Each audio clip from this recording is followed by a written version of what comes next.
everyone, this is Dr. Ranjana from Global Institute for IAS। तो economic survey का सफर continue करते हुए 11th video है हमारा और आज है 10th चैप्टर जो कि डील करता है क्लाइमेट एंड एनवायरनमेंट के साथ। और आपको पता है ये टॉपिक ओवरऑल वैसे भी यूपीएससी बीपीएससी दोनों के लिए बहुत इंपॉर्टेंट है।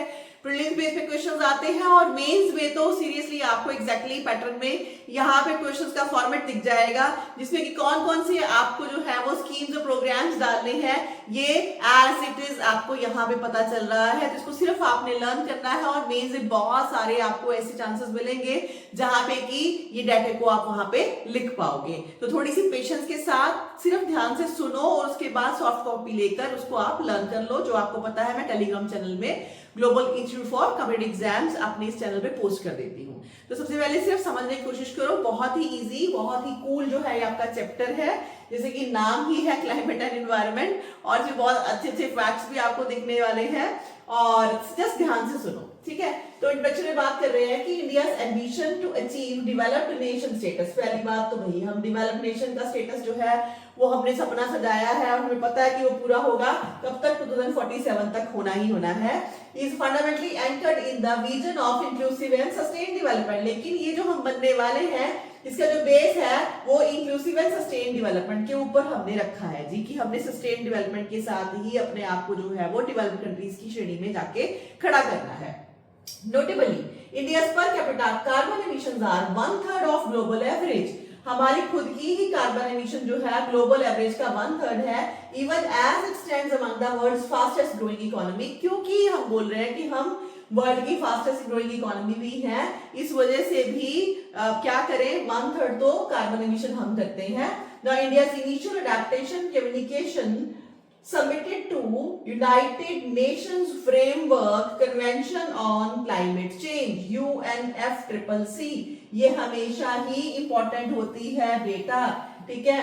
UNFCCC को हमने ये बोला है कि हमने उनको सबमिट किया है अपनी रिपोर्ट क्या इन दिसंबर 2023 में के the total expenditure related to adaptation of fiscal year 22 was 5.6% of the GDP and it is an increase of 3.7% of your earlier year, that is FY 2016। तो at present हम कह सकते हैं, मतलब not exactly at present but 2022 का हमारा जो recent data हमने वहां पे दिया है कि हम अपने जीडीपी का 5.6% जो है वो कहां पे खर्च करते हैं, that is related to your adaptation, that is related to your environment, right. तो दैट मींस कि इंडिया बहुत अच्छे से इसका प्रयास कर रहा है। The climate action so far has been financed through domestic resources. अब तक हम खुद ही क्लाइमेट एक्शन पे जो पैसा खर्च कर रहे हैं खुद लगा रहे हैं, with the public sector playing the central role, जिसमें public sector main role play करता है। And on the other hand international flow of funds for climate action is highly inadequate and has a mitigation bias. तो international level पे सिर्फ बातें ही की जा रही हैं, लेकिन एक्चुअली इंटरनेशनल लेवल पे ऐसा कोई भी जो है फंड हमें अच्छे से नहीं मिल रहा, वो बहुत ही इनएडिक्वेट है।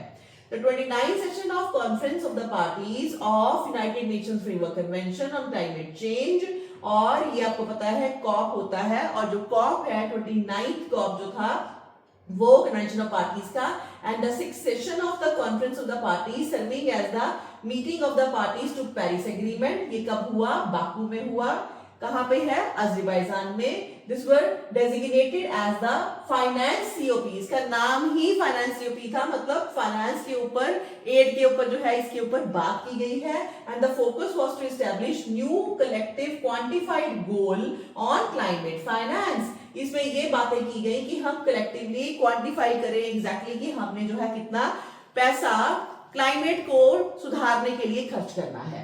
The meeting of COP29 and even CMA6 presented a significant opportunity to serve as a benchmark for international climate cooperation। तो ठीक है, एक benchmark इसने तैयार किया international cooperation के लिए and multilateralism with the potential to influence the efficacy of climate policies on global scale and strengthen collaborative efforts by enhancing the financial commitment to support climate action in the developing countries। तो इसके अंदर जो है ये कोशिश की गई कि हम जो है वो अपना ग्लोबल स्केल के ऊपर जो है कोलैबोरेटिव एफर्ट को बढ़ाएं और फाइनेंशियल कमिटमेंट को बढ़ाएं, खास करके जिससे कि हम डेवलपिंग कंट्रीज को जो है वो सपोर्ट कर सके। तो ये प्रयास जो है वो आपका COP29 और CMA6 के अंदर जो है इस बार किया गया। Establishing a small mobilization target of, इसके अंदर इसीलिए शुरुआत में जो है वो थोड़ा छोटा टारगेट रखा, स्मॉल मोबिलाइजेशन टारगेट ऑफ जो है आपका 300 billion US dollar annually by 2035 is a fraction of the estimated requirement of USD 5.1 से लेके 6.8 ट्रिलियन बाय 2030। ओवरऑल ये सोचा गया है कि 2030 तक कितना पैसा खर्च करना है, 5.1 से लेके 6.8 जो है वो ट्रिलियन खर्च करना है। लेकिन अभी इसके फ्रैक्शन के बारे में ही बात हुई कि ये कम से कम जो है वो हमने मोबिलाइजेशन करनी है कितनी, 300 बिलियन एनुअली। 300 बिलियन एनुअली हमने जो है वो कम से कम 2035 तक फॉर श्योर इंटरनेशनल लेवल पर जो है ये बोला गया कि हमने खर्चा करना ही है on climate action. Now it is out of sync with the need of the critical decade, but ये पैसा उतना ज्यादा नहीं है अमाउंट में, ये आउट ऑफ सिंक लग रहा है when action is required to keep the temperature goal of the Paris agreement within reach. अगर वाकई हम पेरिस एग्रीमेंट के जितने भी हमारे गोल्स को अचीव करना हो, so the decision demonstrates a significant misalignment. तो सर्वे कह रहा है कि एक तरह से हमें यहाँ पे मिसअलाइनमेंट मिल रही है with the Paris Agreement's mandate to demonstrate progression beyond previous efforts by developed countries। तो developed countries जो हैं वो इनफैक्ट पीछे हट रहे हैं, वो अपने खुद के जो एफर्ट है उसको बढ़ाने की बजाय इसको कम कर रहे हैं। तो यहां से उठा के कोई भी आपको क्रिटिकल क्वेश्चन जो है वो मेंस के अंदर बता सकता है, और वहां पे आप इकोनॉमिक सर्वे का रेफरेंस देते हुए ही ये सारी बातें लिख सकते हो कि थोड़ा सा आउट ऑफ सिंक जो है वो आपका चल रहा है एट द इंटरनेशनल लेवल, जो भी पैसा खर्च करने की ये बात कर रहे हैं रिगार्डिंग योर क्लाइमेट एक्शन। तो ये रेफरेंस के साथ आप इजीली इस क्वेश्चन को हैंडल कर दोगे। Bringing adaptation to the forefront. अब थोड़ी सी इंडिया की बात करते हैं। Now India is 7th most vulnerable country to climate change। अच्छा डाटा है, प्री में काम आएगा। वल्नरेबिलिटी में हम पूरे वर्ल्ड में 7th नंबर पे है। The ministry of environment, forest and climate change, very important ministry, ध्यान रखो इसका। MOEFCC, मिनिस्ट्री ऑफ एनवायरनमेंट के साथ अब क्या आ गया है, फॉरेस्ट भी है और साथ में क्लाइमेट चेंज भी है। Has initiated the process of developing the national action plan. अब इसने जो है वो हमारी नेशनल एक्शन प्लान जो है वो बनाई है, इसके ऊपर काम हो रहा है। आगे जाके भी ये शॉर्ट फॉर्म NAP बार बार आप देखोगे, नेशनल एक्शन प्लान।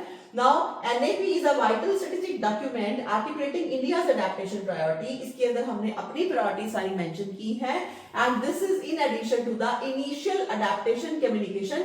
इससे पहले भी हम अपनी कम्युनिकेशन जो है वो सबमिट कर चुके हैं, उसके अलावा हमने एक नेशनल एक्शन प्लान बनाया है और ये हमने सबमिट की थी UNFCCC को दिसंबर 2023 के अंदर, जिसका जिक्र पीछे भी हमने किया। Now highlighting the country's adaptation priorities, strategies, policies, programs along with the implementation support needs for adaptation action। क्या क्या हम सोच रहे हैं, क्या क्या हमारी स्ट्रेटजीज है, क्या क्या पॉलिसीज है, क्या क्या प्रोग्राम्स है, ये सब जो है वो हम फॉर्मुलेट कर चुके हैं in our national action plan also. Now adaptation in agriculture के अंदर कैसी सोच है, हीट एंड वाटर स्ट्रेस है जो कि हमारे लिए नेगेटिव होते हैं, impacted yield posing challenges for India's food security. So वहां पे आपकी अडेप्टेशन स्ट्रेटजीज इन एग्रीकल्चर क्या होंगी, enhance focus on research and development of, खास करके क्लाइमेट रेजिलिएंट सीड्स आए हमारे पास, measures to preserve and enhance ground water resources को बढ़ाएं, improve soil health and modify cropping practices among other measures। तो ये सब चीजें हमारी प्लान है रिलेटिंग टू एग्रीकल्चर। मेंस में क्वेश्चन आ जाए तो ऑलरेडी सारे पॉइंट्स अब आपको यहाँ पे दिख रहे हैं। Then building resilience in urban areas. अब अर्बन एरियाज को लेके जो है वो यहाँ पे आपने कौन कौन से प्रोग्राम्स की डिस्कशन करनी है वो देखो। नाउ ये जो है आपका लॉन्च हुआ कौन सा programme, national mission on sustainable habitat, NMSH, national mission on sustainable habitat. Mains का फॉर्मेट मिल रहा है, प्री में क्या क्या कौन कौन से स्कीम्स के ऊपर, प्रोग्राम्स के ऊपर क्वेश्चंस पूछे जा सकते हैं ये हमें नजर आ रहा है, अलोंग विद द डाटा जितना भी अब तक उसके ऊपर काम हुआ है।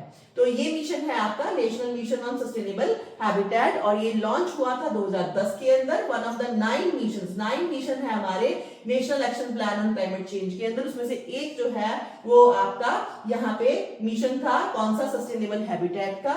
And it seeks to promote low carbon urban development. हमने अर्बन डेवलपमेंट करनी है लेकिन उसके अंदर हमने लो कार्बन एमिशन करनी है। And bolster resilience against climate change impact through 5 की थीमेटिक एरियाज। 5 एरियाज में इसके अंदर खास काम करना है।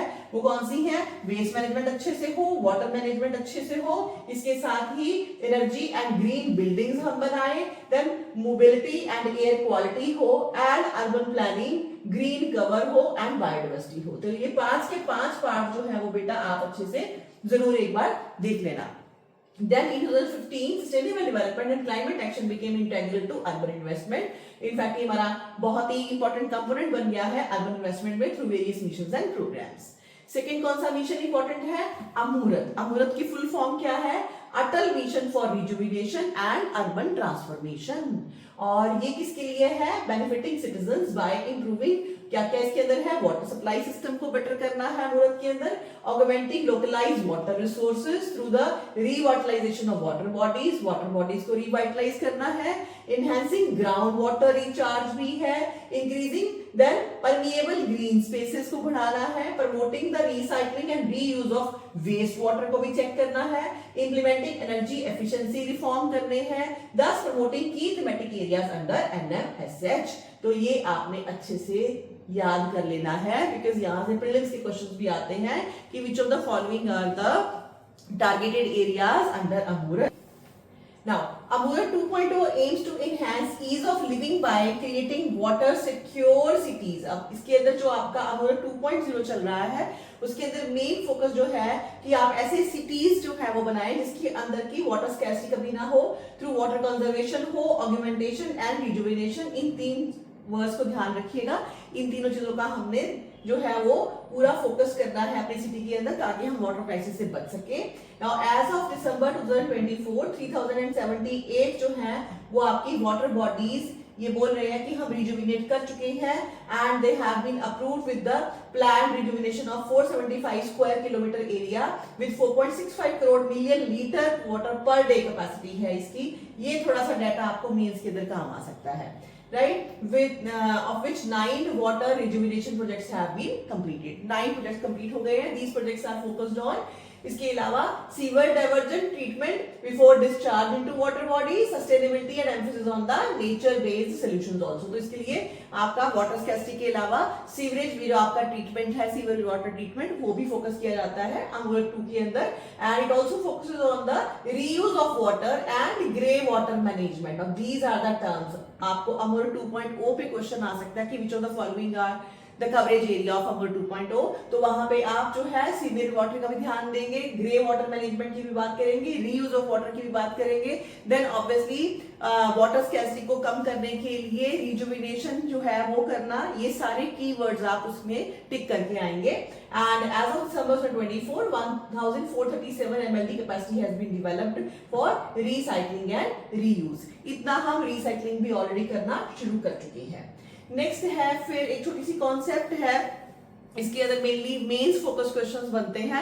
अदरवाइज कॉन्सेप्ट को लेके आपको प्रीलिम्स भी क्वेश्चन ड्राफ्ट हो सकता है, that is regarding vertical gardens and environmental sustainability. तो इंडिया में भी हम वर्टिकल गार्डन्स की कॉन्सेप्ट लाए हैं जो कि ऑलरेडी में पता है, this is much developed in the countries like Japan, right?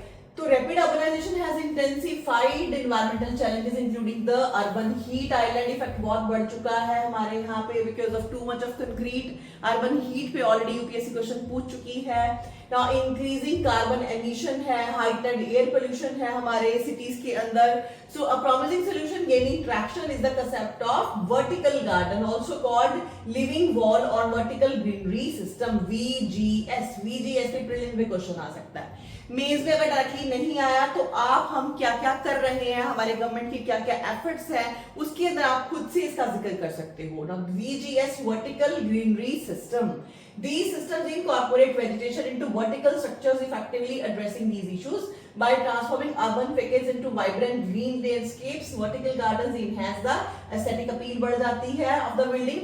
Vertical आप समझ ही रहे होंगे, आपका जो वॉल्स के साथ, ठीक है, आप इस तरह से जो है वो जो प्लांट्स हैं उनको ग्रो करवाते हो। वॉल्स के ऊपर आप छोटे छोटे पॉट्स रख लीजिए, प्लास्टिक कंटेनर्स रख लीजिए, तो इस तरह से पूरी की पूरी वॉल को भी हम जो है वो एस्थेटिक सेंस देते हैं और उसके साथ ही हम इनडायरेक्टली ग्रीनरी भी इंक्रीज करते हैं, राइट। सो इससे जो है आपकी एनवायरमेंटल सस्टेनेबिलिटी होती है, improving thermal performance, sequestering carbon and fostering biodiversity in densely populated cities. तो डेंसली पॉपुलेटेड सिटीज जहां पे कि हमें लैंड की कमी है, तो वहां पे हम वर्टिकल गार्डन्स की कॉन्सेप्ट इंडिया में भी लेकर आए हैं।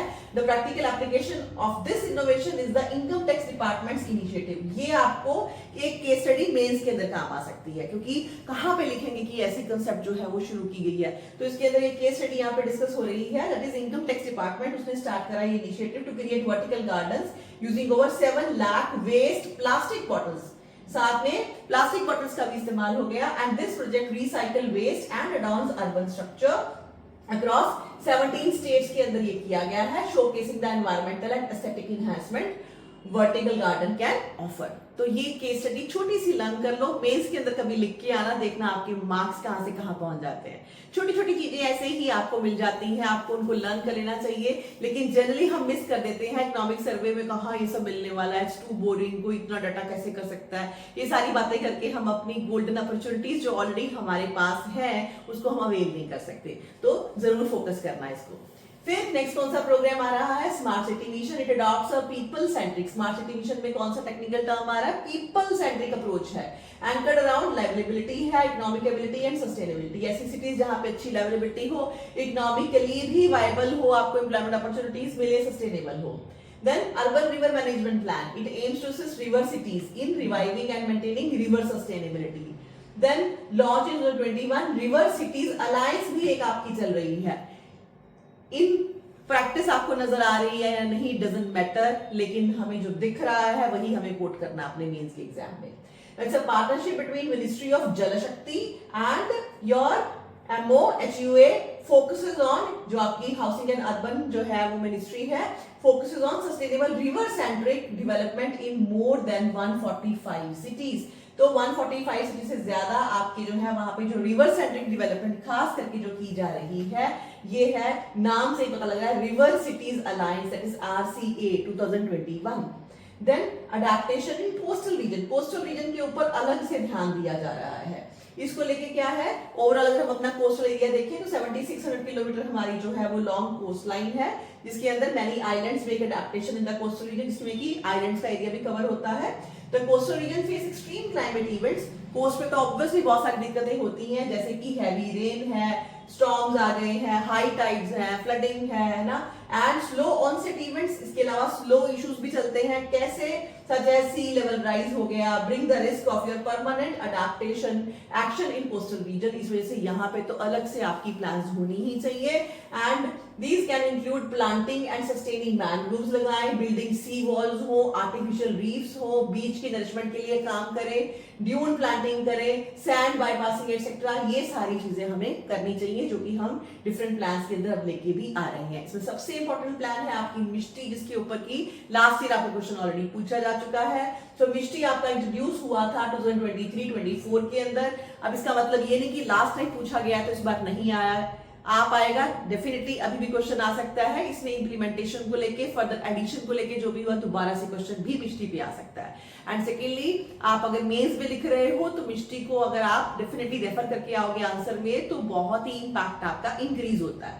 First of all, what is Mishti, full form देखो, मैनग्रोव्स को लेके है, mangroves initiative for shoreline habitats and tangible income.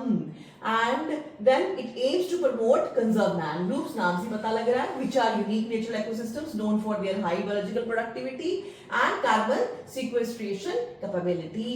Additionally, mangroves serve as a protective barrier भी होते हैं for coastline against your typhoon, cyclones and tidal waves, इसीलिए mangroves का होना बहुत ज्यादा जरूरी है। ये कार्बन सिक्वेस्ट्रेशन भी कराते हैं, हमारी कार्बन को सोक कर लेते हैं, बहुत ही इंपॉर्टेंट रोल प्ले करते हैं हमारे लिए mangroves. Now the programme will cover approximately 540 square kilometre across 9 coastal states. Prelims के लिए याद रखना कितने कोस्टल स्टेट्स हैं, 9 एंड 4 यूटीज। और ये कितनी देर तक का आपका प्रोग्राम है, 2023 से स्टार्ट हुआ 2028 तक 5 ईयर का प्रोग्राम है। It will create approximately 22.8 million man days of employment. इसके थ्रू एम्प्लॉयमेंट भी मिलेगी with an essential carbon sink, जिससे कि कार्बन सिंक हम बना पाएंगे, और 4.5 million ton of carbon creating potential areas for. इसके साथ ही आपका नेचर टूरिज्म भी इंक्रीज होगा and livelihood potential for the local communities. Tourism आएगा तो लोकल कम्युनिटीज को लाइवलीहुड भी मिलेगी। The program is being implemented in convergence mode with funding from State Compensatory Afforestation Fund Management and Planning Authority. Campa, इसकी full form याद रखो, compensatory afforestation fund management and planning authority. ये आपकी authority है जो डील करती है, इसको इन शॉर्ट हम कैंपा बोलते हैं। एंड नेशनल कैंपा ऐसे ही एमजी नरेगा और ये सारी जो है आपस में लिंक करके काम कर रही हैं। Now, state forest departments are primary implementing agencies. Mainly state forest departments इसकी primary agency है काम करवाने के लिए, और अगर गैप हो जाए फंडिंग में तो फिर support the core and support activities, उसके लिए मिनिस्ट्री के लिए नेशनल कैंपा से पैसे जो है वो डाले जाते हैं। Now, as of 30th November 2024, अभी तक की क्या रिपोर्टिंग है, 6 states and UTs, कौन सी, Andhra Pradesh, Gujarat, Odisha, West Bengal, Kerala, Puducherry have been allocated funds under the program. 6 states और UTs को ऑलरेडी फंड्स जो है वो दिए जाने शुरू हो चुके हैं। Promotional measures are implemented through conservation and management of mangroves and coral reef scheme, अलग से एक और स्कीम है under the National Coastal Mission Program. Regulatory measures are implemented through कुछ आपके नोटिफिकेशन और एक्ट्स हैं, कौन से, कोस्टल रेगुलेशन जोन नोटिफिकेशन 2019 का under environmental protection act of 1986, इस एक्ट को अच्छे से याद करना। वाइल्ड लाइफ प्रोटेक्शन एक्ट में क्वेश्चन अक्सर आते हैं, 1972 का Indian forest act 1927, biological diversity act 2022 and rules under these acts are as amended from time to time. तो जितने भी एक्ट्स का यहाँ पे जिक्र आया, इनको लेके आप खुद से ही थोड़ी सी डिटेल स्टडी कर लेंगे।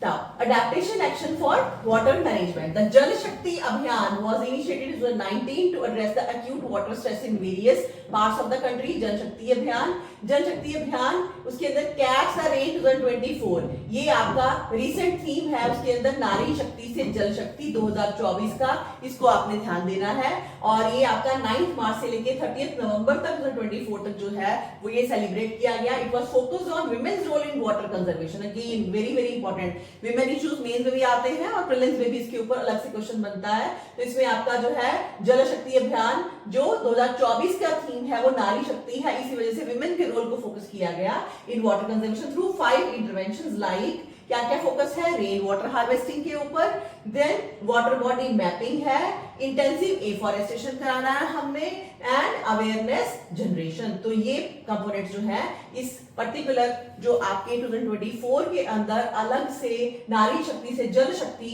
जो है किया गया, ये वाला पार्ट आपका, इसके अंदर ये 4 अभियान जो है वो फोकस किए गए further. The National Aquifer Mapping Project, इसके अंदर क्या है, it has been completed across 25 lakh square kilometer offering water conservation plan. इसके मैपिंग की है हमने ताकि हम अच्छे से कंजर्वेशन प्लान्स कर सके and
okay, and recharge structure to state agencies for implementation. और इसके अलावा एक और आपका पोर्टल जो है वो स्टार्ट किया गया है, वो है आपका Bhu Neer portal, launch in September 2024 in the central जो है ग्राउंड वाटर अथॉरिटी पोर्टल है for managing and regulating ground water resources, promoting इसके साथ ही transparency, efficiency, sustainability in ground water storage. तो ये अलग से पोर्टल अगर कुछ भी हो तो उसका नाम ध्यान में रखना है। कब से स्टार्ट किया? भू नीर पोर्टल, नाम ही सजेस्ट कर रहा है वैसे।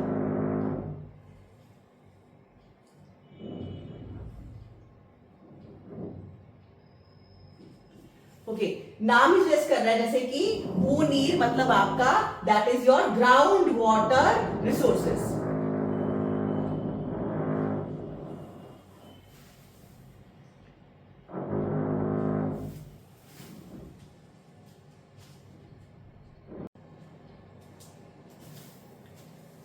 Okay, the flood watch India app version 2.0 चल रहा है इसका, launch by central water commission, provided real time flood forecast and detail data of 592 flood monitoring stations. तो ये आपका अलग से फर्दर ऐप है जो कि आपको रियल टाइम डेटा भी प्रोवाइड करता है along with reservoir storage insights to assist flood management also. Several states have undertaken other initiatives to manage water resources. इसके अलावा कुछ स्टेट लेवल पर भी है हमारे प्रयास। वो क्या है? जल संचय, देन जन भागीदारी इनिशिएटिव, इसका है गुजरात का है, 2024 में स्टार्ट हुआ। Focus on constructing 24,800 rain water harvesting. Why I am taking this? Rain water harvesting अक्सर हमें लिखना पड़ता है मेंस के अंदर, तो वहां पे आप गुजरात की केस स्टडी यहाँ पे लिख सकते हो। एंड इसके अलावा smart laboratory on clean reverse, ये आपकी लैब जो है ये स्टैब्लिश की गई अंडर आपके ये India Denmark green strategy partnership. तो इंटरनेशनल स्ट्रेटजी वाला भी अगर कोई हो तो उसको छोड़ना नहीं चाहिए, लर्न कर लेना चाहिए। तो ये स्मार्ट लेबोरेटरीज है, collaboration with Denmark government. And कहां पे? वाराणसी में। एम्स टू रिजुविनेट द कौन सी रिवर है? Varuna river. Now this is important for prelims. Prelims में आपको क्वेश्चन आ जाएगा और आप पहचान भी नहीं पाओगे कि कहां से ये आया होगा, right? And through sustainable practices and collaboration among government bodies, institutions and communities. Now इसके अलावा मावड़ा मल्टीपर्पज रिजर्वायर प्रोजेक्ट है, कहाँ पे है? मेघालय है, इन the east Khasi hill district. Aims to conserve, ये भी रेन वाटर को लेके है। Recharging ground water, rejuvenate springs, restore catchment area, rehabilitate even mine spoiled land. ये पार्ट भी याद रखना अगर कहीं सब पार्ट्स में बन के आ जाए प्रीलिम्स के अंदर। Now, energy transition, learning from the experience of developed countries and weighing the options. यहाँ पे बहुत अच्छा आपको इस तरह से इन्होंने मटेरियल दिया है, जैसे कि कोई मेंस का क्वेश्चन हमें पूछा जा रहा है, उसका आंसर ये लोग कर रहे हो कि किस तरह से एनर्जी ट्रांजिशन हुआ, ठीक है, एट द ग्लोबल लेवल, और किस तरह से आज जो है वो हम हमारे फर्दर फोकस पे आए हैं कि हम कोशिश करें कि हम रिन्यूएबल रिसोर्सेज से एनर्जी लें। तो ये बहुत अच्छी सी एक सेटअप, एक स्टोरी यहाँ पे आपको दी थी, जिसको कि मैंने सॉर्ट आउट करके समराइज करके यहाँ पे आपके साथ मैं ये डिस्कस करने वाली हूँ, बिकॉज ये ऑलरेडी ऐसा लग रहा है कि वेल फॉर्म्ड आंसर ही है हमारे मेंस का। तो थोड़ा ध्यान से सुनो। ये कह रहा है कि फर्स्ट मेजर एनर्जी ट्रांजिशन, कब हमने एनर्जी की ट्रांजिशन की, हमने कि हम एनर्जी कहां से लेंगे, इसमें एट द इंटरनेशनल लेवल कैसे कैसे चेंजेस आए। तो सबसे पहले हम वुड से एनर्जी लेते थे, फिर वो कहते हैं कि वुड से हमारे कोल में। It began in early 18th century, और ये हुआ 18th सेंचुरी के अंदर, coinciding with the advent of the first industrial revolution. वही टाइम पीरियड था हमारा इंडस्ट्रियल रेवोल्यूशन का। Now 2 centuries later coal was overtaken, फिर 2 centuries के बाद, 200 सालों के बाद फिर फोकस हुआ ऑयल पे, और किस पे? गैस पे। Around 1946 and fossil fuels became the primary energy source. तो पहले वुड था, फिर कोल, उसके बाद ऑयल और गैसेस पे हम आए। Now energy transition from wood to coal was motivated by several factors, of which industrialization तो था ही एक फैक्टर ब्रिटेन में, and concerns over the, तब उसके अलावा हमें ये भी होश आ गई थी कि अगर हम वुड का इस्तेमाल कर रहे हैं तो directly there is a loss of forest due to enhanced logging, ठीक है, बार बार हमें जो है वो पेड़ काटने पड़ेंगे, जिससे कि हमें बहुत ज्यादा आगे चल के दिक्कत हो सकती है। तो ये बात हमें समझ आई उस टाइम पर ही। Now a more recent transition, अब जो हमारा ट्रांजिशन है वो है फ्रॉम ऑयल टू, कहां पे फोकस है? न्यूक्लियर एनर्जी पे, खास करके in France, that began in 1970s। In 1970s में ही फ्रांस ने सोच लिया था इसके ऊपर। It was driven bye oil embargo. क्यों फ्रांस को करना पड़ा? बिकॉज तब ऑयल की दिक्कत थी और ऑयल इम्बार्गो लगा दिया था किसने, by oil producing countries in 1973 and the intent to reduce dependency on the imported oil. इसी वजह से कि ऑयल पे हम कम जो है वो निर्भर रहे, इसीलिए न्यूक्लियर जो है एनर्जी का इस्तेमाल करना शुरू किया गया। The energy transition witness till the last century was driven by commercial interest. तो जो भी हमने लास्ट सेंचुरी तक किया उसके पीछे मेनली पैसा कमाना ही था, कमर्शियल इंटरेस्ट ही था, rather than the will to limit the emission. तो बहुत ज्यादा फोकस इस वजह से नहीं था कि हमें एनवायरनमेंट को बचाना है, एमिशन को कम करना है किसकी तरफ से, even from the advanced economies, even from the developed economies. Now commercial interest and energy security remain the most significant factor in the transition pathway even today. और इसी तरह से आज भी कमर्शियल इंटरेस्ट भी मेन फैक्टर है, लेकिन थोड़ी सी हमें समझ आ गई है एनर्जी सिक्योरिटी को भी हम साथ में फोकस करते हैं। अपने खुद के बचाव करने के लिए ही हम मेनली देखते हैं कि भाई किस चीज से, कौन से सोर्स से हम एनर्जी लें। नाउ इन 2022 यूरोपियन यूनियन ने इंट्रोड्यूस किया है repower EU plan, important plan है बेटा ये, and which aims to reduce dependency on Russian gas. तो यूरोप सोच रहा है कि भाई रशिया पे हम डिपेंड ना रहे, इसी वजह से the plan includes A budget of 10 billion euro allocated for investment of liquefied natural gas. अब फिर से किस तरफ जाना जा रहे हैं, हमारी एलपीजी के ऊपर, लिक्विफाइड नेचुरल गैस के ऊपर, उसका इंफ्रास्ट्रक्चर लगाएं and additional even 1.5 to 2 billion euro designated for securing oil supplies. And European Union further amended its sustainable taxonomy to include generating power and heat from fossil gaseous fuels as a transitional activity। अब खुद ही ये जा रहे हैं fossil gaseous fuels के लिए कि भाई इसके ऊपर हम फोकस करेंगे, हम ट्रांजिशन के अंदर इनको ही पहले लेकर आएंगे, बिकॉज न्यूक्लियर में भी हमें प्रॉब्लम आ रही है। In 2023, US administration also approved the onset of the country's largest oil drilling project। 2023 में यूएस के अंदर भी इनफैक्ट उन्होंने अपना largest oil drilling project start कर दिया है। कहां पे, अलास्का के अंदर, with an estimated total oil and non gas liquids production of 628.9 million barrels उनकी हो गई and 260.79 million metric tons of associated indirect carbon dioxide equivalent of emission, जिससे कि देखो कितनी कार्बन एमिशन इंक्रीज हुई है। Now one of the key pillar of even your SDG, जो हमारे सस्टेनेबल डेवलपमेंट गोल्स हैं, उसके अंदर जो 7th गोल है is the expansion of renewable energy. जबकि इंटरनेशनली हम किसकी बात कर रहे थे बार बार कि हम रिन्यूएबल एनर्जी लेके आएंगे। However, it is clear that even in most advanced economies, जबकि हम ये देख रहे हैं कि हमारी advanced economies भी the technology for renewable energy and their implementation are not yet at majority। उनके पास भी renewable resources के साथ related जो technology है वो भी अच्छे से develop नहीं हुई है, that allows them to fully replace, जिसके अगर होती तभी फिर वो replace कर सकते थे fossil fuel based power plants को, और ये तो हो रहा है आपकी advanced countries के साथ, developed countries के साथ। Now several challenges hinder renewable energy। क्यों नहीं कर पा रहे हैं, क्या फैक्टर्स हैं जो हिंडर कर रहे हैं? पहली बात, cost effective and efficient integration into energy mix. ये दो तरह का, क्योंकि हम कंप्लीटली तो आपके नॉन रिन्यूएबल से 100% रिन्यूएबल में नहीं आ सकते, पार्ट्स में ही आना पड़ेगा। जब पार्ट्स में आते हैं तो रिन्यूएबल और नॉन रिन्यूएबल एनर्जी का हम प्रॉपर मिक्स नहीं कर पाते, ये भी एक दिक्कत क्रिएट होती है। इसके अंदर भी बहुत ज्यादा कॉस्टली साबित होती है techniques. Now these include significant investments required for grid integration, क्योंकि ऐसा करने के लिए बहुत पैसा लगेगा ग्रिड को इंटीग्रेट करने के लिए, कि सोलर से भी आप जो है वो एनर्जी ले रहे हो, एट द सेम टाइम आप हाइड्रल से भी ले रहे हो, तो कैसे उसकी ग्रिड जो है वो आप इंटीग्रेट करेंगे। The development of battery infrastructure है, अगर आप इलेक्ट्रिकल पे जा रहे हो तो बैटरीज के ऊपर बहुत पैसा खर्च होता है, ठीक है, and to manage intermittency. Now scaling up of the production of components, फिर ऑब्वियसली इन सब चीजों के लिए आपको अलग से टेक्नोलॉजी चाहिए, उनकी कंपोनेंट्स के लिए हमें दिक्कत है। रिन्यूएबल सोर्सेज के लिए असेस टू क्रिटिकल मिनरल्स, फिर क्रिटिकल मिनरल्स भी हर जगह नहीं पाए जाते हैं, that are needed for storage technology, कैसे हम स्टोर करेंगे बैटरीज के लिए, कहां से हम जो है वो कंपोनेंट लेकर आएंगे। The limited availability of land in densely populated area, फिर ऑब्वियसली कहां पे हम वो प्रोजेक्ट चलाएं, और ऑब्वियसली अगर हम न्यूक्लियर की बात कर रहे हैं तो थोड़े से और भी हैजर्ड्स इंक्रीज हो जाते हैं फॉर ह्यूमन बीइंग्स, तो डेंसली पॉपुलेटेड एरिया में इस तरह का प्रोजेक्ट नहीं चल सकता।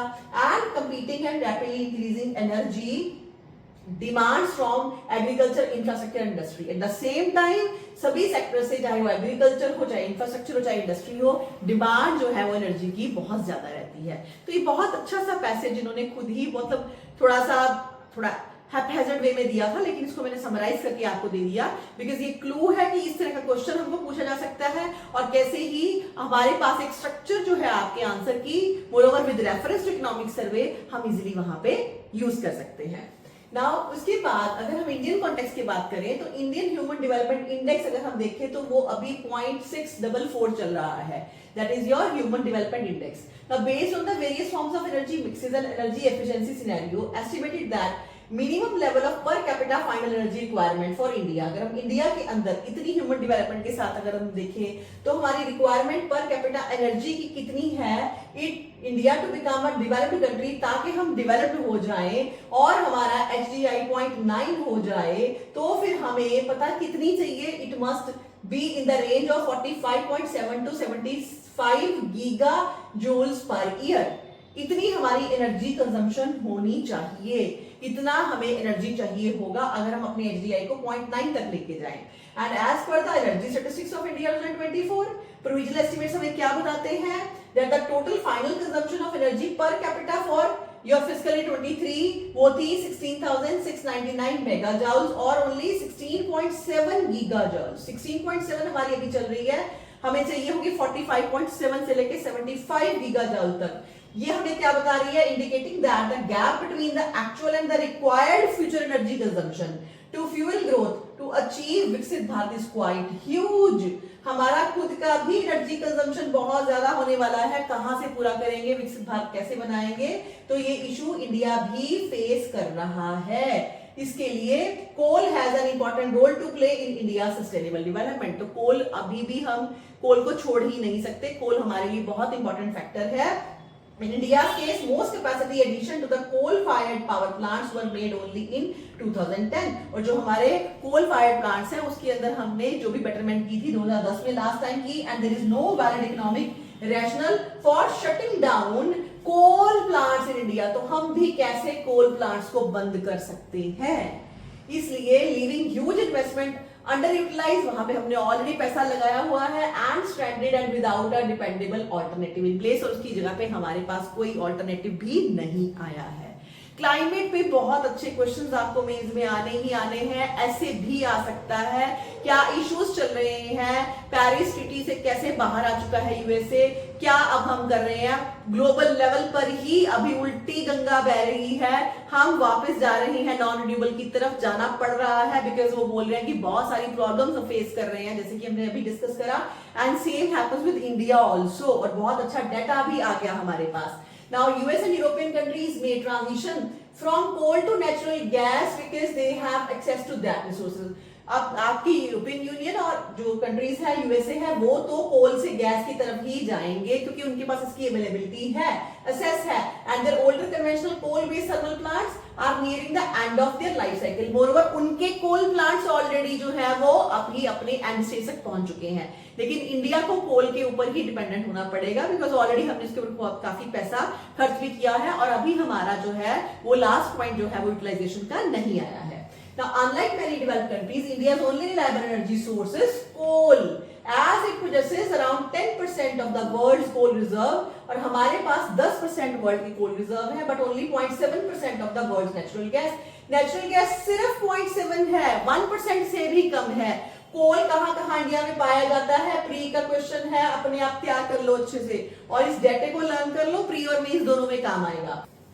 India has however taken a leading role in climate action with government implementing measures to reduce emission in the economy। India अपनी पूरी कोशिश कर रहा है इसके लिए। One key strategy has been to promote efficient use of coal by utilizing supercritical, ultra supercritical and the recent advanced ultra supercritical technologies in coal based power plants। क्योंकि हमारे पास कोई ऑप्शन नहीं है, हमें अपने कोल प्लांट्स को ही इस्तेमाल करना पड़ेगा, लेकिन हम कार्बन एमिशन का भी ध्यान रख रहे हैं with the help of these technologies.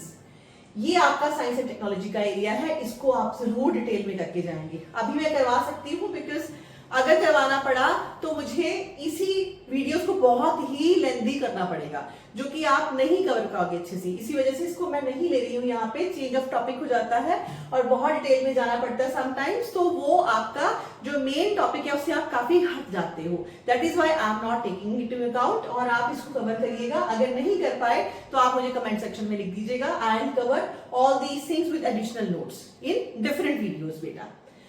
Now, back in 2010, India commissioned its first power unit based on supercritical technology. इसको लेकर हम ऑलरेडी कमीशन कर चुके हैं।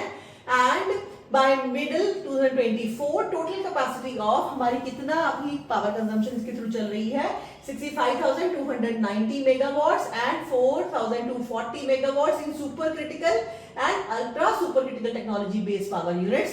ये हम ऑलरेडी इतना कमीशन कर चुके हैं। Further, more recently, National Thermal Power Corporation, Bharat heavy electrical, इन्होंने डेवलप किया है indigenous advance ultra super critical technology and are setting up an 800 megawatt of this technology based thermal power plant, and this power plant will reduce emission of about 11% compared to supercritical plants। और ज्यादा अच्छा हो जाएगा और अच्छी performance होगी, 11% कम हम जब है उसके अंदर एमिशन करेंगे। Among other cleaner sources of energy, इसके अलावा nuclear being an efficient source of energy has increasingly emerged as a reliable alternative to fossil fuel। इसका भी हम इस्तेमाल ऑलरेडी कर रहे हैं। However, there are challenges, but हाँ इसमें बहुत सारे challenges हैं, जैसे कि the expansion of the use of nuclear power has to be contend with the public concern और safety को साथ लेके चलना पड़ता है, and the uncertainty that the latest technologies are controlled by few countries, और टेक्नोलॉजी भी सबके पास नहीं है। Geographical concentration of uranium जो है वो दिक्कत है, and other essential minerals also poses the challenge। Now, progress made on India's energy transition। हम अगर हम डिफरेंट सेक्टर्स को देखें तो हमारा क्या डाटा चल रहा है। Now, India's efforts in mitigation have been ambitious। India has successfully established and installed electric generation capacity हमारी कितनी है, that is 2,13,701 megawatt है। कहाँ से? From non-fossil fuel sources से, which account for 46.8% of total capacity। कब तक का डाटा है? नवंबर 2024 का, और ये हम गोल है हमारा कि हम 50% तक इसको लेके जाएंगे कि हम हमारे जो है नॉन फॉसिल फ्यूल से ही एनर्जी प्रोड्यूस करें। There has been notable progress in energy generation from non-fossil fuels, including इसमें क्या क्या आता है non-fossil में? न्यूक्लियर, हाइड्रो एंड अदर आपके renewable sources. This segment reached for 20.8 thousand gigawatt per hour in 22-23 provisional data है, making up to 22.8% of the total gross energy generation। Now within this large hydro, अगर हम देखें तो hydro का आपका role जो कितना है, that is 8.81%। न्यूक्लियर की कंट्रीब्यूशन है 2.49 एंड रिन्यूएबल की है टोटल अगर हम देखें तो 11.52। ये आपके लिए इंपॉर्टेंट है डाटा बेटा, इसको आप लर्न कर लो। उसके साथ ही थोड़ा सा आप इस चार्ट को भी ध्यान में रखो, तो यहाँ पे आपके रिन्यूएबल, हाइड्रो, न्यूक्लियर और थर्मल सभी शो हो रहे हैं। तो मैक्सिमम अभी भी हमारा थर्मल ही है, कोल बेस्ड ही है, ठीक है। उसके बाद फिर हम इस तरफ अगर अब देखें 11.52 है तो हमारे रिन्यूएबल से आता है, देन उसके बाद फिर हाइड्रो है, एंड देन फिर लास्ट में हम कहां पे हैं? न्यूक्लियर पे। तो थोड़ा सा ये डाटा जो है वो आपको यहां से देख लेना चाहिए। उसके अलावा न्यू इनिशिएटिव इस डायरेक्शन में कौन कौन से आए हैं एंड अपडेट्स हैं। The ministry of new and renewable energy initially launched new solar power scheme चल रही है। कहां पे? Very important, for particularly vulnerable tribal group, जिसको इन शॉर्ट में हम PVTG बोलते हैं। हैबिटेशंस वहां पे जिनकी है अंडर प्रधानमंत्री जनजाति आदिवासी न्याय महाअभियान PM जनमन, वेरी वेरी इंपॉर्टेंट, राइट। वहां पे कब शुरू हुआ? 4 जनवरी 2024 में, विच वाज लेटर रिवाइज किया गया अक्टूबर के अंदर। It also includes other tribal habitations भी, ठीक है, एंड रीनेम्ड एज, अब इसका नया नाम क्या है? That is new solar power scheme for tribal, word साथ में आ गया, and PVGT under PM Janman and धरती आभा जनजातीय ग्राम उत्कर्ष अभियान। सारा का सारा नया है, इसको अच्छे से लर्न कर लो। The scheme will cover electrification of 1 lakh unelectrified houses in tribal areas। उसके साथ ही PVTG एरियाज। PVTG क्या है आपका? पर्टिकुलरली वल्नरेबल ग्रुप है जो ट्राइबल्स के अंदर, एंड इसके अंदर जो है ओवर 63,000 विलेजेस आइडेंटिफाई किए गए हैं। किसने करने हैं? Obviously ministry of tribal affairs ने, by provisions of grid solar system, ताकि हम इवन जो है सोलर सिस्टम ऑफ ग्रिड से भी इनको बिजली पहुंचा सके। The scheme also includes provision for off-grid solar lighting of 1500 multi-purpose centers or in PVGT areas and solarization of 2000 public institutions through off-grid solar system, and the off-grid solar system shall be provided only, और तब मिलेगा where electricity supply through grid, अगर grid से ना मिले technical issues के बाद की वजह से, तो फिर हम सोलर ऑफ ग्रिड से इनको जो है इलेक्ट्रिसिटी देंगे। इसके अलावा पीएम सूर्य घर मुफ्त बिजली योजना भी है। इट एम्स टू इंस्टॉल, यहाँ पे हम क्या देते हैं? रूफ टॉप सोलर प्लांट्स देते हैं इन 1 करोड़ हाउस होल्ड दिए गए, which is expected to enable approximately 30 gigawatts of residential rooftops solar capacity and contributed to an overall rooftop solar capacity addition of 40 to 45 gigawatt हम कर देंगे by 2027. So for rooftop solar system for more than 7 lakh household, ये जनवरी 2025 तक का data है, ये already हम install कर चुके हैं 7 लाख हाउसहोल्ड्स के लिए। इन ऑफशोर विंड एनर्जी में देखें तो वायबिलिटी गैप फंडिंग स्कीम है। It has been introduced featuring a total budget of 7453 crore. This includes VGF of 6853 crore allocation for 1 gigawatt of project, और इसके अंदर मेनली आपका कौन सा एरिया चल रहा है? गुजरात एंड तमिलनाडु कोस्ट है, एंड 600 करोड़ ग्रांट इसके अलावा आ गई है designated for upgrading 2 ports to enhance the logistic infrastructure.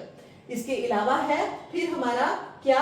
That is your project under the green energy. अब ग्रीन एनर्जी कॉरिडोर जो है उसकी भी बात चल रही है। GEC aims to establish an intra state transmission system that enhance grid capability for renewable energy. Currently इसका जीईसी 1 चल रहा है, is being implemented across 8 states के अंदर है, and successfully installing 9136 circuits. Kilometre of transmission line वहां पे बिछाई जा रही है। 21,413 मेगावाट एम्पियर जो है वहां पे सबस्टेशंस वहां पे लगाए गए हैं। मीनवाइल जीईसी 2 जो है ये भी प्रोग्रेस के अंदर है 7 एडिशनल स्टेट्स के लिए। नाउ नेशनल बायोडाइवर्सिटी प्रोग्राम अगर देखें, is structured around 3 main pillars हैं इसके। The waste to energy programme चल रहा है, बायोमास प्रोग्राम चल रहा है, which support the manufacturing of your briquettes and pellets, and as they are as to promote the biomass, जो कि नॉन बगास, मतलब कि जब हम शुगर केन में से जूस निकालते हैं उसका जो बच जाता है उससे, और बाकी आपकी जो जब हम शुगर मिल से बहुत सारी वहां पे राख निकलती है, वो सारा मैटर है, उससे ब्लॉक्स बना लिए जाते हैं उनको फर्दर रीयूज करने के लिए, उसकी पैलेट्स या ब्रिकेट्स बनाए जाते हैं, तो वो बनाया जा रहा है। Base generation in the industries and biogas programme चल रहा है, which focuses on the promoting family type biogas plant, family type biogas plant बने। इसके अलावा हमारा बायोमास जो है प्रोग्राम है, इसके अलावा आपका जो है वो वेस्ट टू एनर्जी प्रोग्राम चल रहा है, एंड ये बायोगैस प्रोग्राम के अंदर कुछ प्लांट्स की बात कर रहे हैं, बायोगैस प्लांट्स की, और बायोमास प्रोग्राम के अंदर फर्दर जो है वो क्या कर रहे हैं, आपके जितने भी आपकी इंडस्ट्रियल वेस्ट है उसको कैसे रीयूज किया जाए उसकी बात कर रहे हैं।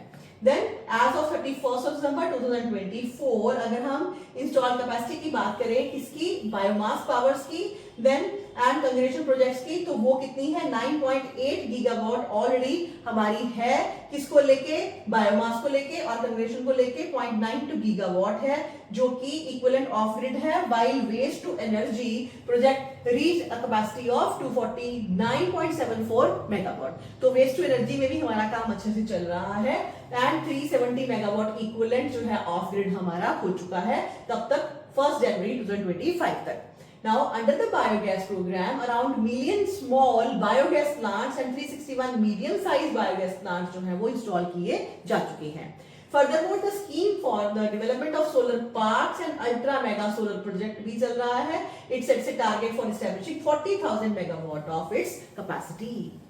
This scheme focuses on developing essential infrastructure such as land, road, power, evacuation system, water facility, ensuring all necessary statutory clearances and approvals are in place for expedition of the development of utility scale solar project। तो इस scheme में तो हम भाई बहुत जल्दी काम कर रहे हैं ठीक है, जल्दी ही अप्रूवल मिल जाए, लैंड, रोड, पावर, इवैक्यूएशन सब कुछ इकट्ठा ही जो है वो डील किया जाता है ताकि स्कीम जो है वो जल्दी से इंप्लीमेंट हो सके। इस वजह से हमारा as of 31 December 2024 55 solar parks लग चुके हैं, जिसकी कैपेसिटी 39.9 गीगावाट है और 13 स्टेट्स के अंदर इसकी सैंक्शनिंग हुई है। द प्रधानमंत्री किसान ऊर्जा सुरक्षा ये एवं उत्थान महाअभियान पीएम कुसुम स्कीम ये है to add 34.8 gigawatt of solar capacity by adding and promoting small grid connections है इसके अंदर in the solar energy power plant, standalone solar powered agricultural pumps के लिए, solarization of existing grid connections के लिए। As of 31st December 2024, a decentralized solar capacity of 397 megawatt has been installed और solarization हमारी 7.28 lakh agricultural pumps की schemes के through हो चुकी है।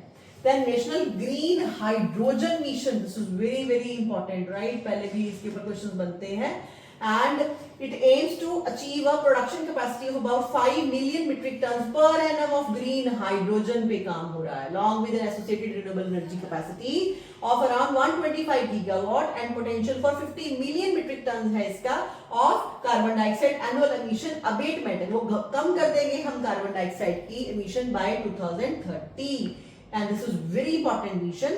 Now this mission also focuses on bolstering research and development करना है as well as standards and testing within the green hydrogen ecosystem. उसके बाद now development in financial regulations, अब green investment के अंदर कैसे हम further जो है वो investment कर रहे हैं।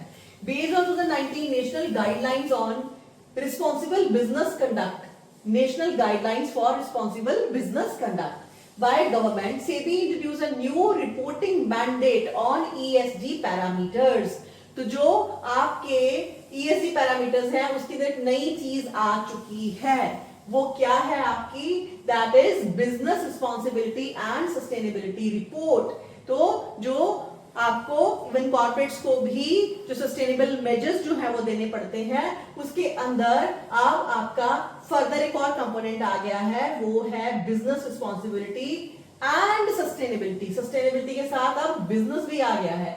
इसके अंदर क्या है, 1000 लिस्टेड कंपनीज के लिए मैंडेटरी है फ्रॉम FY23 से कि वो रिप्लेस करें there previous business responsibility report. पहले सिर्फ बिजनेस रिस्पॉन्सिबिलिटी रिपोर्ट थी, अब उसको सस्टेनेबल करना है, किस तरह से वो बिजनेस कर रहे हैं, लेकिन साथ में एनवायरमेंटल सस्टेनेबिलिटी का भी ध्यान रख रहे हैं। So it's not simply about your corporate social responsibility, पहले वही हमारी टर्म चलती थी, हमारी कॉर्पोरेट सोशल रिस्पॉन्सिबिलिटी के ऊपर आपको CSR में बहुत क्वेश्चंस आते थे, लेकिन अब एक नई चीज आ गई है, that is business responsibility and sustainability.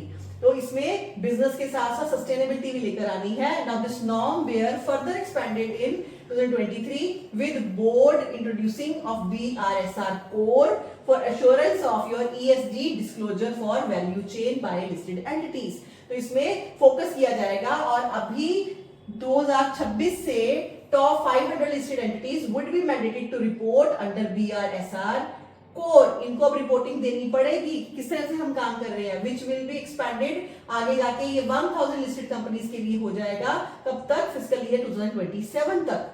Very important data, very important concept. Now this core consists of a set of key performance indicators.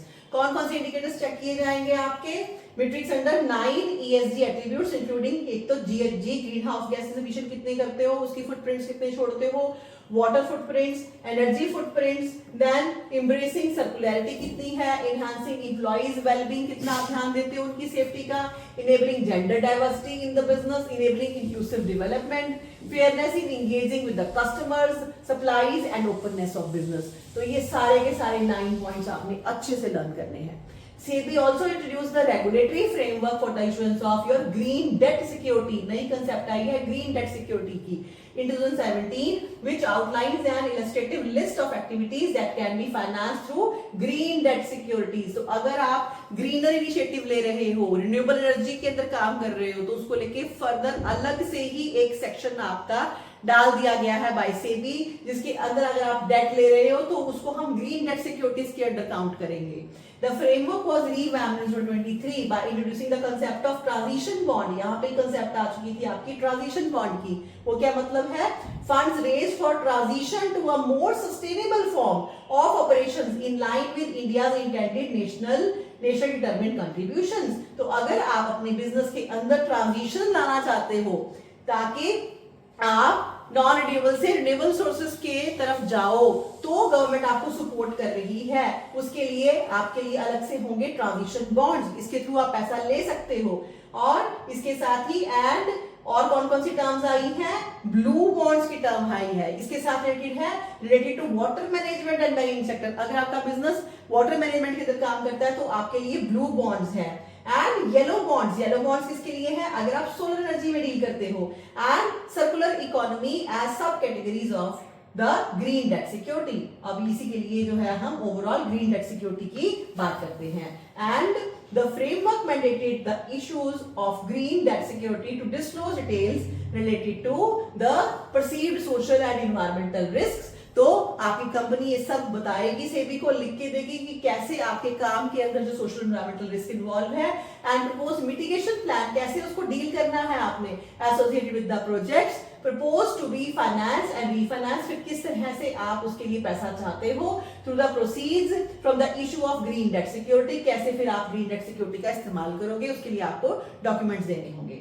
By March 2024, green debt securities amounting to अभी ही हमारी 6,128 करोड़ की green securities आ चुकी हैं, जिसे have been issued by various listed companies. Now, in addition to these measures, Government of India has introduced sovereign green bond. Already हम पहले भी chapter में इसको डिस्कस कर चुके हैं. It is in its overall market borrowing with the aim of mobilizing resources for green infrastructure. Green infrastructure के अंदर जब हम पैसा लगाते हैं तो हम इशू कर सकते हैं sovereign green bonds. ये ऑलरेडी हमने डिस्कस किया था लास्ट लेक्चर्स के अंदर. Government has issued various lots of your sovereign green bonds of varying maturity. अब ये नई चीज ऐड कर लो, इसकी मेच्योरिटी का टाइम पीरियड 5, 10 या 30 साल तक हो सकता है. On the whole worth 16,000 crore वर आपके ग्रीन बॉन्ड्स इशू हो चुके हैं.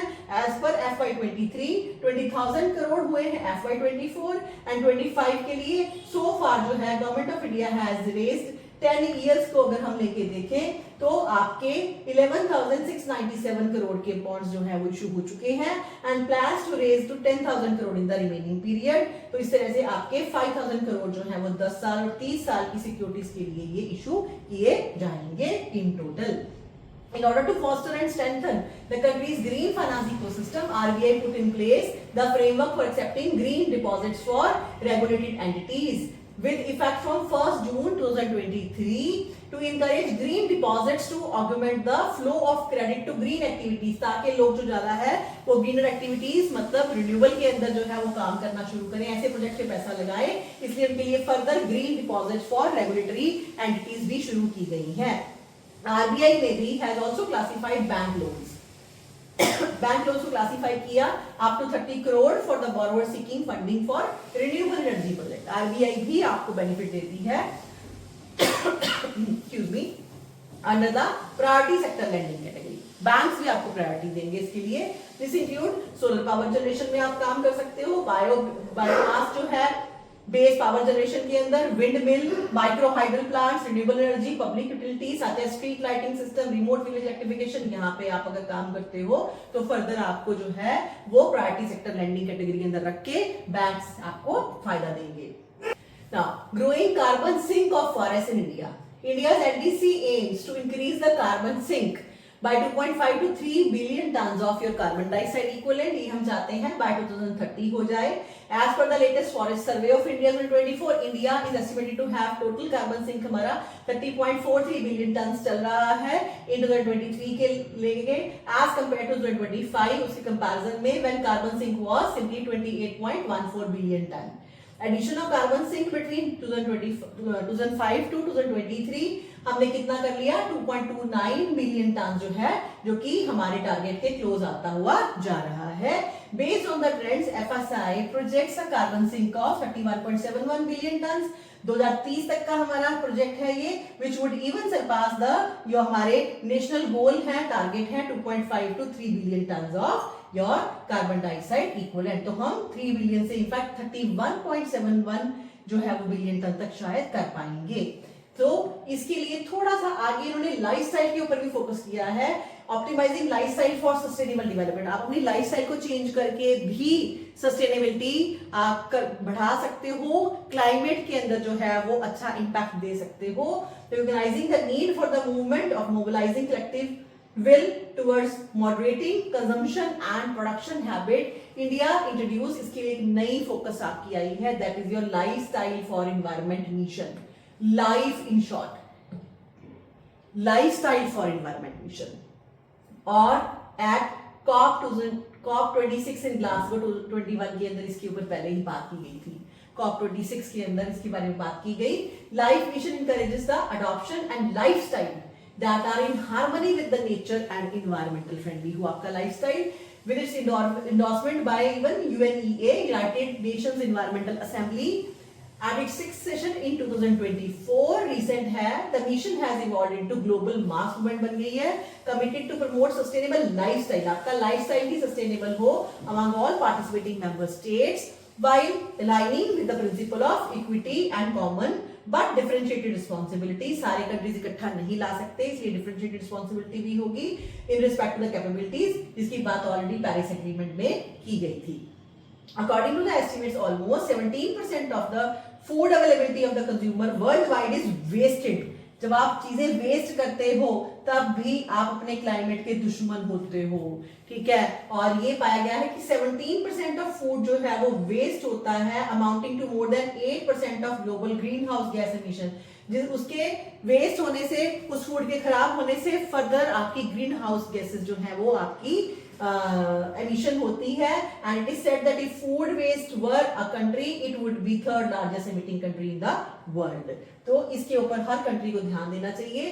This highlights and the significance of the potential for the change through initiative। इसीलिए मिशन लाइफ बहुत जरूरी है, which aims to mobilize at least 1 billion Indians। ये क्या कह रहा है कि कम से कम 1 बिलियन इंडियंस जो हैं and other global citizens to take both individual and collective action ले to protect and conserve the environment from 2022 से लेके 8 साल तक का है 2028। टाइम पीरियड को भी ध्यान दो।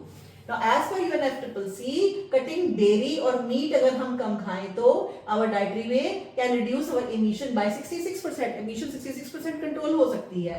Switching to a plant-based diet जो है उससे further reduce होता है individual's annual carbon footprint by up to 2.1 tons और vegan diet से in fact up to 1.5 tons for vegetarians। तो अगर वो vegan हो जाए तो और अच्छा है। Within India, the goal is for at least 80% of all villages and urban local bodies to become environmental friendly by 2028। ये लाइफ स्कीम के अंदर, लाइफ मिशन के अंदर का डाटा है आपका।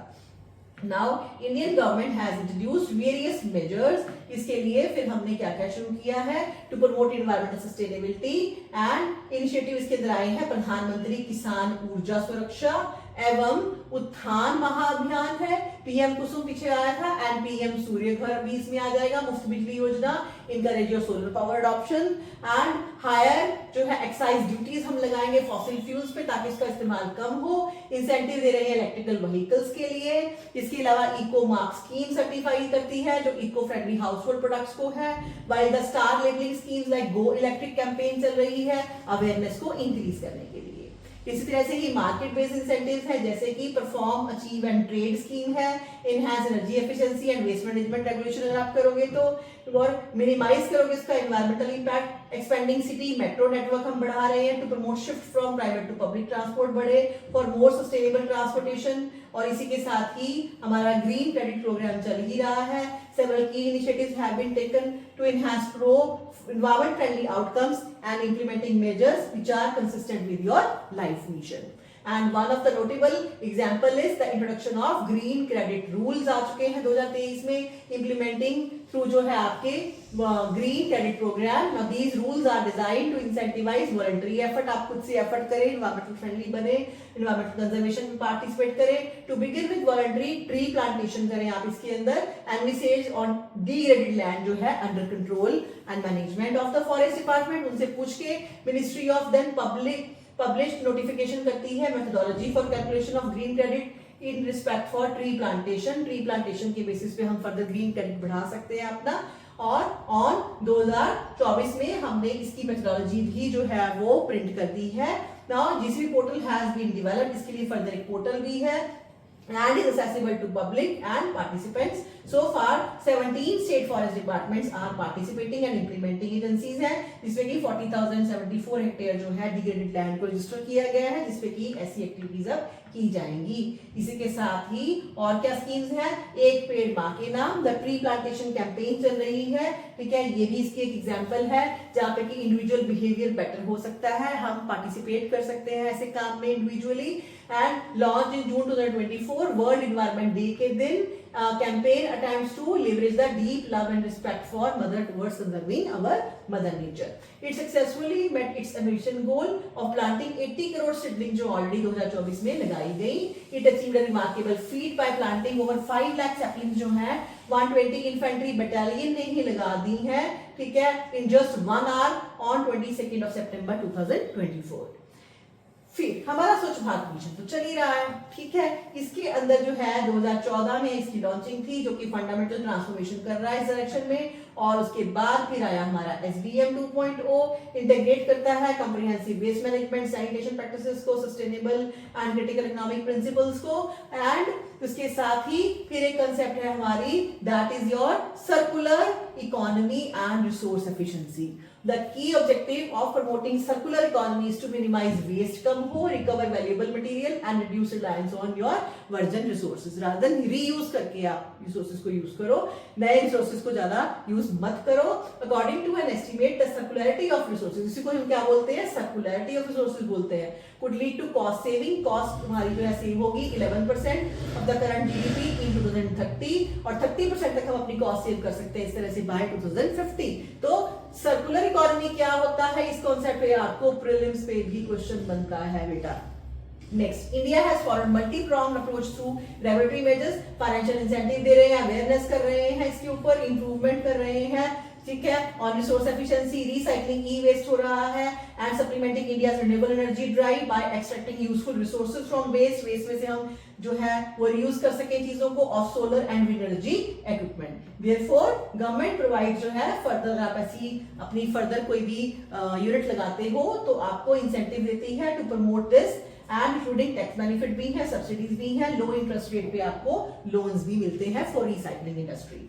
Then India's extended producer responsibility EPR, extended producer responsibility, new concept है। Its framework is an innovative mechanism for waste management in which manufacturer and producers are made responsible for e-waste generation। Manufacturer को responsibility लेनी पड़ेगी कि फिर उसकी उन products की post consumption कैसे हो। So this is EPR, that is extended producers responsibility. It this framework encourages producers to adopt कि वो सस्टेनेबल प्रोडक्ट डिजाइन लेकर आए, increase the use of recycling material, support waste management करें, recycle करें initiative को, ठीक है, ऐसे इनिशिएटिव स्टार्ट करें, लोगों को बताएं, कंज्यूमर को बताएं कि कैसे जो प्रोडक्ट लिए उसको फर्दर वो रिसाइकिल कर सकते हैं। प्लास्टिक पोल्यूशन जो है is a major driver of biodiversity loss, ecosystem degradation जो कि कंट्रीब्यूटर है क्लाइमेट चेंज के लिए। It will account 15% of global green house gas emission. 2050 तक प्लास्टिक की वजह से ही 15% एमिशन है। India is one of the lowest per capita plastic consumer, लेकिन हम वर्ल्ड में लोएस्ट पर कैपिटा कंज्यूमर है। ध्यान दो डाटे को, चाहे हमारी पॉपुलेशन काफी ज्यादा है, ठीक है, with per capita plastic consumption of only 14 kg compare to that of the developed countries. Population ज्यादा होने की वजह से भी एक कारण है कि पर कैपिटा कम हो जाता है, which is more than 100 kg and much above the global average of 35 kg। Developed economies में 100 kg तक जो है उनकी per capita consumption of plastic है, ऑन एन एवरेज 35 kg है पूरे वर्ल्ड की। India plastic waste management rule भी है 2016 के, provides for statutory framework for environmentally sound plastic waste management हो हमारे कंट्री में। Rules mandate urban local bodies को, gram panchayat to undertake plastic waste management करें, plastic waste collection, impose restriction on their open incineration, उनको खुले में आप जला नहीं सकते। Measures such as the ban on identified single use plastic को बंद करो which have high heating potential and low utility, और ये हम 2022 से कर चुके हैं। Coupled with the implementation of your EPR will further reduce pollution, जिससे कि हमें लगता है हमारी पोल्यूशन जो है और कम होगी। इसी तरह से ही अगर हम एयर पोल्यूशन की बात करें तो वर्ल्ड हेल्थ ऑर्गेनाइजेशन का डाटा है almost all of the global population 99% जो है breathe air that exceeds WHO guidelines limit. 99% लोग अच्छी हवा नहीं ले रहे हैं, and contains high level of pollutants with low and middle income countries जो है वहां पे सबसे ज्यादा इसका एक्सपोजर है। Now air pollution is concern for the people, खास करके पता ही है नॉर्दर्न इंडिया और दिल्ली का ज्यादा है। And while there is anthropogenic reason, जो इंसान क्रिएट करते हैं, ठीक है, कैसे हमारे व्हीकल से, ठीक है, जो प्राइवेट हम बहुत ज्यादा यूज करते हैं, प्राइवेट व्हीकल का इस्तेमाल करते हैं। देन एग्रीकल्चर प्रैक्टिसेस तो है ही, कोल एंड वुड फॉर कुकिंग है, geography and wind directions also play an important part in keeping particulate matter, जिसे कि particulate matter हवा में बहुत ज्यादा रहता है। So government has launched national clean air program कब 2019 में as a national level strategy है हमारी to reduce air pollution, और इसके अंदर जो है हमारे 130 targeted non attainment cities जो है million plus cities across the country में by implementing national state and city level action plan हम बना रही हैं। NCAP emphasizes the implementation of city action plan, city action plan को भी साथ में फोकस किया जाता है।